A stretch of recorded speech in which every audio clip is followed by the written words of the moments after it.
Hello everyone, this is David. Welcome back to my channel. This video is the next in our series of Christian creeds, confessions and catechisms. And we're currently looking at the Didache, which is an article or a book or an instruction manual for Christian living that's found in the Apocrypha. It's part of the apocryphal writings. It's not actually part of the Bible, although Roman Catholic Bibles have it included. The apocryphal writings are generally quite fanciful and they don't generally match with the rest of Scripture, but the Didache is quite different. And many scholars wonder why it wasn't in the canon of Scripture, but it isn't. And that's a historical fact. There's nothing we can do about that. And but there is lots of wisdom in the Didache for Christian living. It's one of the earliest examples of instructions to Christians on how to live, what to do and what not to do. And I want to look at chapter 11 now, which is on apostles, teachers and prophets.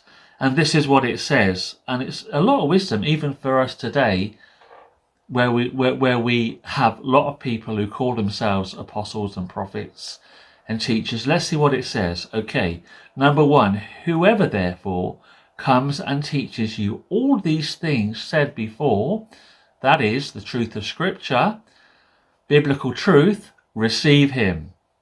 Secondly, but if the teacher himself is perverted and teaches a different doctrine in an attempt to destroy these things, do not listen to him.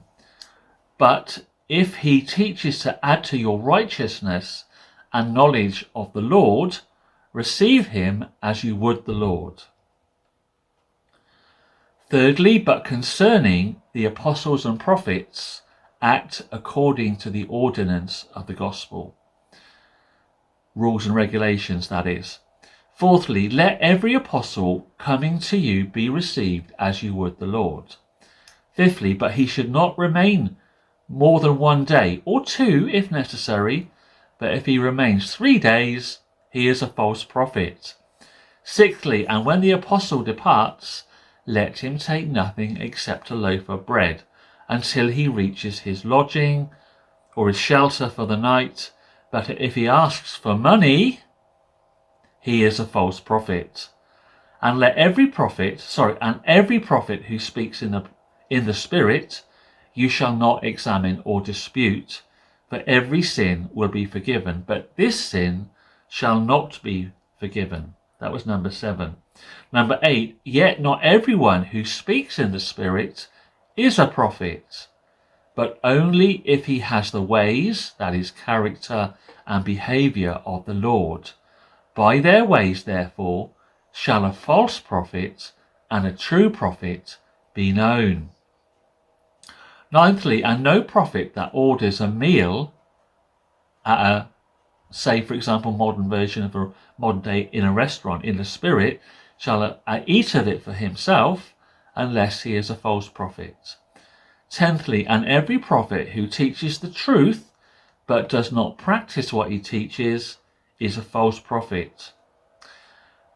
And 11th, every prophet approved and found genuine, even if he endorses a worldly mystery for the church, but does not teach others to do the same, shall not be judged by you.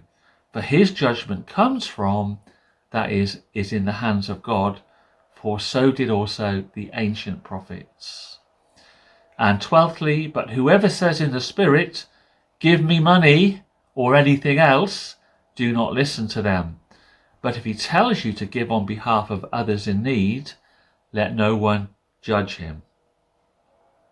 A lot of wisdom for today's church, with so many false, obviously, con men and charlatans that are around today asking for money. Okay, let's have a look at what chapter 12 says, which is the reception of travelling Christians. Bearing in mind, in the ancient times, there wasn't really much in the way of hotels like there are today. Okay, number 1, let everyone who comes in the name of the Lord be received. And when you have proved or tested him, you shall know him, for you shall have understanding, right and left, good and evil, or truth and falsehood.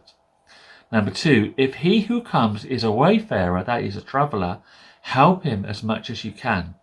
But he shall not remain with you more than 2 or 3 days, if it is necessary.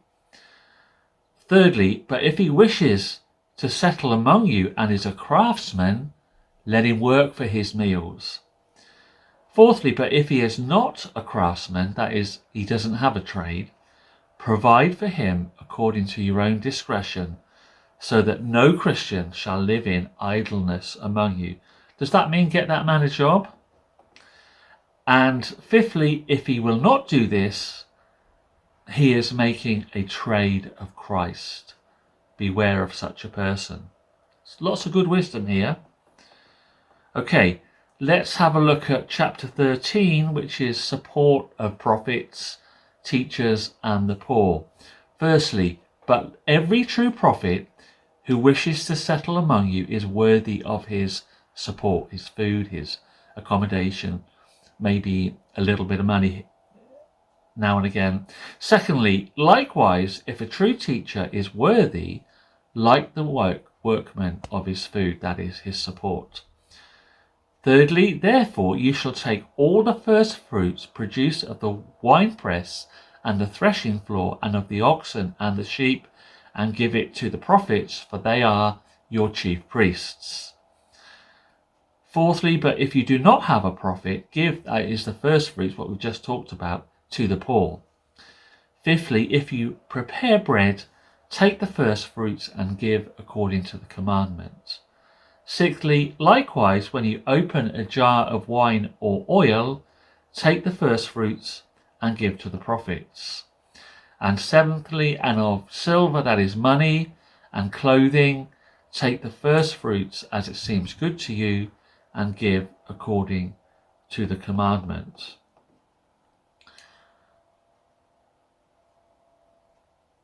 Okay, I think we'll leave it there, because the next